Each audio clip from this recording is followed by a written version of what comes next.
Hey everybody, welcome to socaldramtram. Thank you, man. It's your boy C. And I'm Matt. And today, before we get into this bottle, I just want to say if you're new here, don't forget to click that little subscribe button on your way out. And if you're a returning viewer, hey, we appreciate you sticking around. Nonetheless, everybody hit that little bell so you know whenever we drop a new video every Wednesday.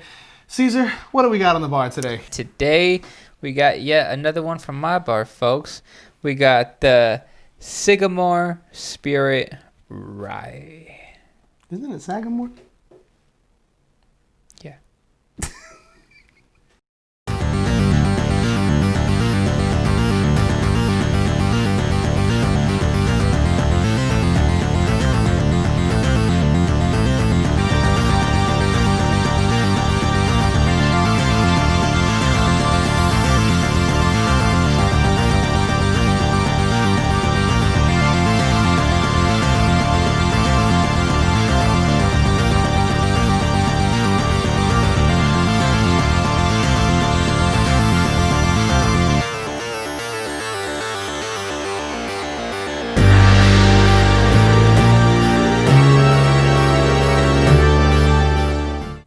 So guys, today we got this little butte from my bar, and it actually won the world's best rye in 2019 from one of my favorite competitions, the San Francisco World Spirits Comp, and I mean that to me holds a standard. However, the water that they actually use for this whiskey comes from a spring house built way back in 1909 that actually produces their naturally filtered spring water.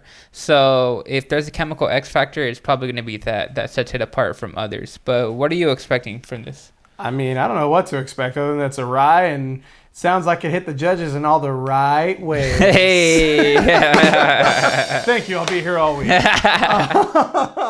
No, just on Wednesday. Honestly, I don't know what to expect from this. I know just from looking at the bottle, this is MGP products, and so it is sourced just from looking at it, I would assume. But I'm excited to get into it. I've always seen it on the shelf. We've made no secret of it. We are not rye guys. We have since tried some ryes that we actually enjoy. Excuse me, but it's not our first pour, right? This is like, you're like 4 or 5 glasses and you're like, yeah, give me that rye. Give me that rye. I'm gonna try it again. Oh, it's still just rye, but it's neither here nor there. Everyone at home's like, what the hell just happened? But nonetheless, I am excited to get into this. I've seen it on the shelf quite a bit. Like you said, it does have some award pedigree with it, so that's pretty cool. 95 points looking at the tag right here. That's pretty cool, especially since it's only 83 proof. What is that, 41.5%? So it's 41.5 is interesting, right? It's not bottom of the barrel entry level. Let's stretch it for as much whiskey as we can get. It's kind of a dialed in number, so it's interesting to see. Let's see what it goes with. Goes with? Guys, this is like the last shoot in a 5 video shoot. Sorry. 5 rodeo shoot. 5 shoot me in the back. But I am excited to get into it. As far as my coin goes today, though, I'm actually going to be using Bill, the Whiskey Dictionary. That's right. You know him. You love him. He's great. I'm using his Bill Nye, Batch 2 coin. the science guy. In Dick we trust. God dang it, I got to stop saying stuff like that on the internet. Who are you using? No, I'm just kidding. So today for my coaster coin, I'm using my Thank you. Wednesdays. Thank you once again, El Whiskey of El Wednesday. The Whiskey of the Wednesdays? Yeah, that's how you say it in Spanish. L, as in duh. 10 points if you know the movie. Leave it down in the comments. For my topper coin, I'm using my favorite bourbon coin. Y'all know what's good in the hood with this prude. So shine, and then shine. Oh, dang it. I missed it. I was going to say bright like a diamond and do my best Rihanna. Actually put her in our last review. You did. That was the... Well, not... I guess at this point... Who knows when that review was. Yeah, I know. But I remember it was our Smoky Monkey shoulder review. You can check that one out right up here because that was a fun one. So what you got on the nose? It smells like rye. Very herbally. Very eucalyptus mint. Like very spearmint gum. Like if you took like spearmint, just that green pack spearmint gum, and just that first bite when you get it, that crisp, minty, fresh bite. That's what this nose is like. Yeah, no, I think you're right. I think it smells like it's pretty spicy. It's a little bit hotter than what the label says as far as the nose goes. Really? See, Yeah. I'm not getting that. I'm just getting that minty nose. Yeah, no, for me it smells a little hotter, but what you got on the flavor palette? Almost like pepperminty. I haven't tried it just yet. No, peppermint. It's almost like peppermint extracts. So like every holiday, my wife does baking, and she makes these every year. She's been trying to nail down these peppermint recipes, and I always really like them because I really like peppermint, and it has that peppermint extract quality to the nose. I'm excited to see what I get on the palate. Have you tried it yet? I have not, but let's see.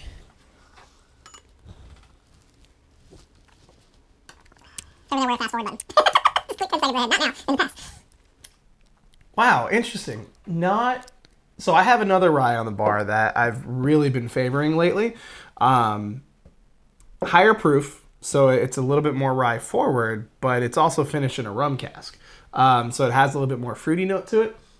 The rye note in this dissipates really quick. And it just kind of yields to like a crisp freshness, almost like a pear, which is really kind of interesting.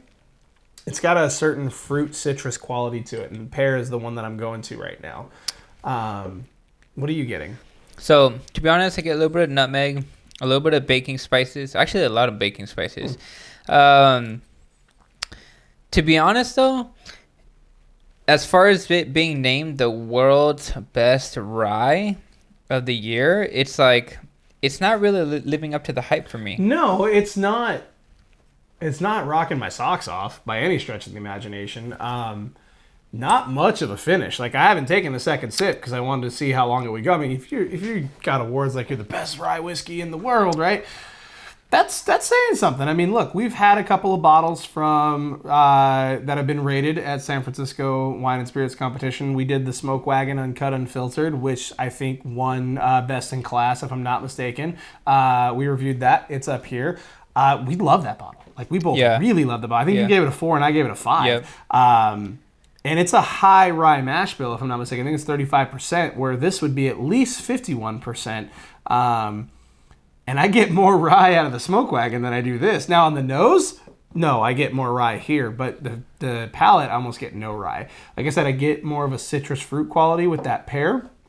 But I'm really kind of disappointed in the finish. Yeah. Not going to lie. I'm a little disappointed, too, because, to be honest, folks, this is honestly the first time I've had a San Francisco World Spirits Comp, anything above gold, and me be disappointed by it. So as far as this being above gold and going into the world's best, because that's the next level after gold, it's really not living up to the hype for me. And I'm a little disappointed because this is honestly the first time I've had something from. I always buy a lot of bottles judging off that competition because I've had probably like 6 bottles from them, and each one be just as good as they explained the award was. So this is the first time that I get like a world's best, and it's not living up to the hype. Like, the hell is spring fed? The spring filtered water. I think okay. that's what it's talking about. But yeah. So to be honest, that was just a BS term that distilleries put on the bottle. However, folks, this is actually only like a $35 bottle. Oh, is it? I was actually going to ask the price. Yeah, it's not too much. It's not too much at all. There's a lot. Okay. I was going to say I've had other rye bottles around that price that I've enjoyed very much more. So unfortunately, I'm a little disappointed by this. So before you roll into your score, because number one, we haven't put water review in here yet. I just put water. I put water in it too. I'm letting it kind of sit for a second. You said $35? Yep. There's a lot of. Sorry, I've been kind of infatuated with this bottle for the last minute or two. There's a lot of pageantry with this bottle. Like, just looking at it, right? You got some really cool labeling here with like a checkered pattern. The glass. You can actually see it. You got the cork pattern. Hell, I noticed when we actually poured it. It says the year 1909 on the cork. Huh. I don't know if it's going to zoom in. Maybe that sees it. But it also has the logo Your on the hand's cork. too white. Hey, I feel attacked. So does your whiskey glass. There you go, 1909. But again, it's just to show the point of there's a lot of pageantry in this bottle. You got Sagamore etched into the glass. And again, a lot of distilleries do that. Even have their logo on the bottom of the glass too. I feel like you paid $25 for the glass alone. Yeah, you know what probably, I mean? yeah. The whiskey itself feels like a $15 quality product, if I may say so. Yeah, I agree. So, man, okay, I'm going to get into it with water. Have you had it with the water yet? No, not yet. Not yet. But yeah, so far, unfortunately, it's a little disappointing. Interesting. With the water, some like brown sugar notes come forward. Wow. There's like no finish, like at all. There's no finish without water. But it's like as soon as you swallow, it's like you need to drink again. And if you need to drink again if you want to get notes out of it. Because there needs to be liquid in your mouth in order to get notes. That's crazy. You know what I find interesting on this, right? Not on the whiskey, on our pairing with this particular bottle. And by pairing, I mean me and Cesar drinking this whiskey. By and large, we're within about 20 to 25% of each other, like most reviews. Sometimes we're a little bit more off than the other, but like usually we're in the same thing. Never are we this close. Never are we like, yeah, this is not great. Yeah. You know what I mean? Never are we like, oh, yeah, we're both universally feeling this way. Yeah, we would never both distinctly dislike something. We're never really getting the same things. And maybe that's just because now we're a year in and we're a little bit more or less kind of on the same journey, obviously. Mm-hmm. But like, this is, you said $35? Yeah. This isn't one that I'm going to put it this way. I'm glad I didn't buy this. Okay, thanks, Dick. I'm glad you brought it to the bar. Maybe, see, because here's the thing. Like I mentioned that other rye earlier. I love that rye. Wyoming Whiskey Outrider. It's up here. Oh my God. That one is not quite rye, but we loved it. Oh my God, that was so good. But even like, I mean, we haven't reviewed it yet, but that Sagamore or Sazerac. What is it, only like $30? Sazerac rye is $22.99. $22.99 Sazerac. And I love that. And you can make a cocktail out of it and not good. feel guilty about it. And it's a rye, like a hardcore rye, but it's done right as well. So, I mean, I guess I'm not saying these guys didn't do it right because, once again, flavor is subjective. So maybe just a master distiller that has a different palate than us.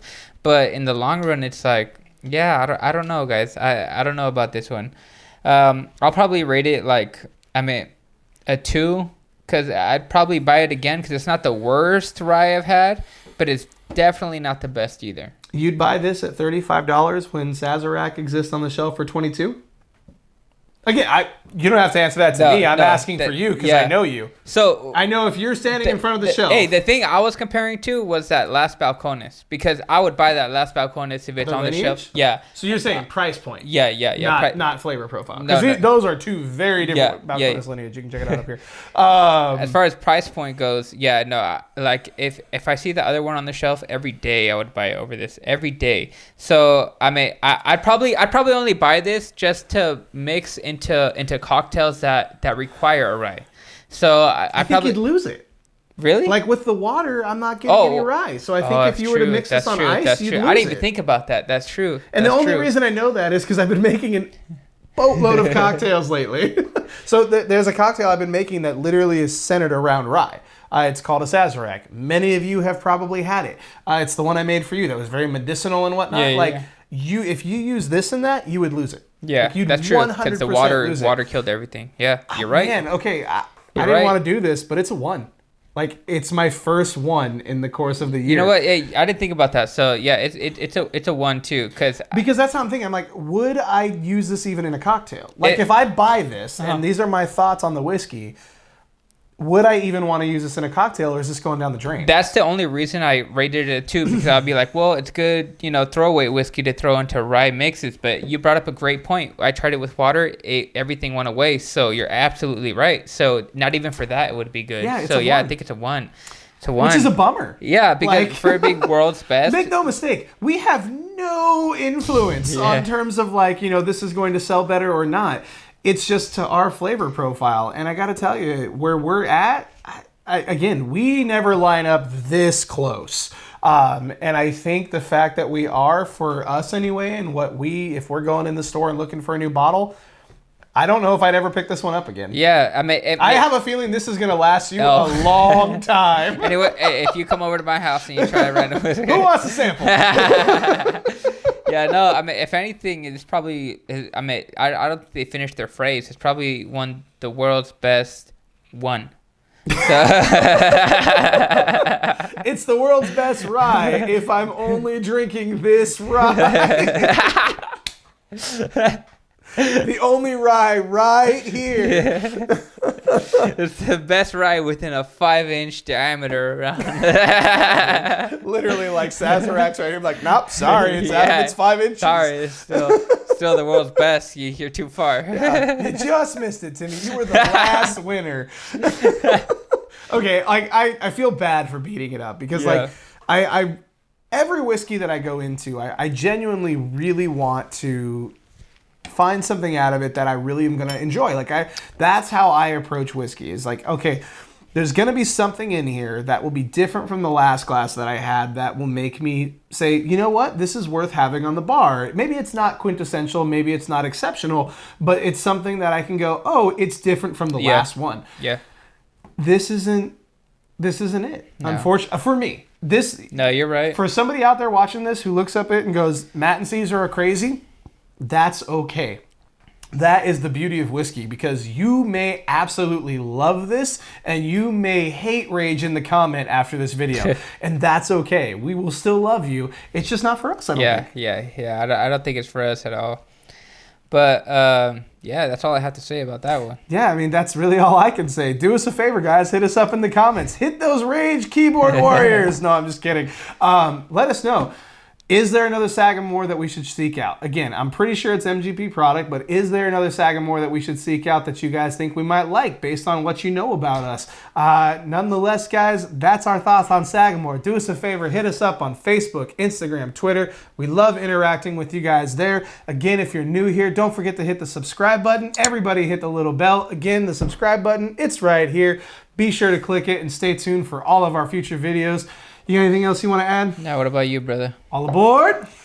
We'll catch you next time. Hey, everybody. Hope you liked that video. Don't forget to hit that bell for notifications. And don't forget to subscribe.